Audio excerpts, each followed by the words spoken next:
Si se faire tatouer est devenu un acte banal, des millions de Français l'ont déjà fait, il reste engageant, car il modifie durablement l'aspect corporel, il a un impact possible sur la santé. S'informer et réfléchir avant sont donc indispensables. Premièrement, être au clair sur ses motivations profondes. À mes yeux, cette intervention rendra-t-elle mon corps plus aimable? Suis-je prêt à assumer les inconvénients? Deuxièmement, trouver une officine sérieuse. La maîtrise et la qualité des graphismes doivent être parfaits. Faites jouer le bouche à oreille. Le tatoueur doit avoir une attestation de formation à l'hygiène et à la salubrité.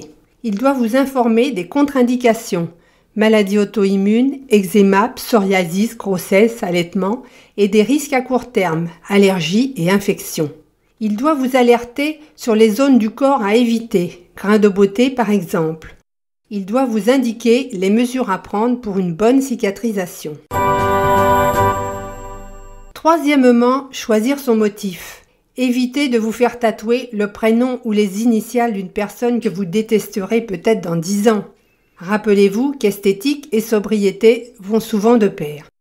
Sachez aussi que les tatouages peuvent devenir laids quand la peau vieillit et que certains posent problème lorsqu'on passe un IRM, risque de brûlure et de problèmes de lecture des résultats.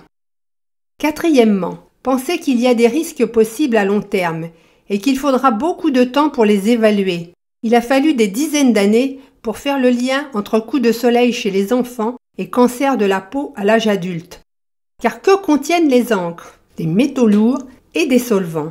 Une étude scientifique suédoise a évalué récemment à 21% l'augmentation du risque de développer un lymphome, car les pigments ne restent pas sagement sous la peau. Ils contiennent des nanoparticules qui migrent vers les ganglions et les organes. En 2022 et 2023, la CEE a interdit par précaution certaines substances dans les produits. Malheureusement, les nouvelles encres aux normes tiennent moins bien.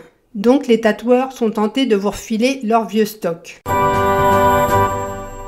Voilà les grandes lignes de ce qu'il y a à savoir avant de sauter le pas. Si vous êtes déjà tatoué et que vous craignez pour votre santé, ces produits ne font que s'ajouter à tous les polluants respirés, avalés et mis sur la peau.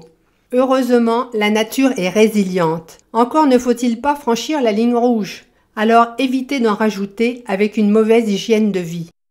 Et ne faites surtout pas retirer vos tatouages, car les produits qui sont sous la peau vont être relargués massivement dans votre corps.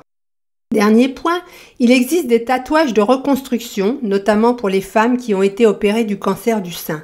C'est bizarre de rajouter des polluants à un pauvre corps qui a été bien malade, mais si cela redonne confiance à des personnes mutilées, alors pourquoi pas? Comme disent les médecins, toujours mesurer le bénéfice-risque. Soyez dans cette démarche.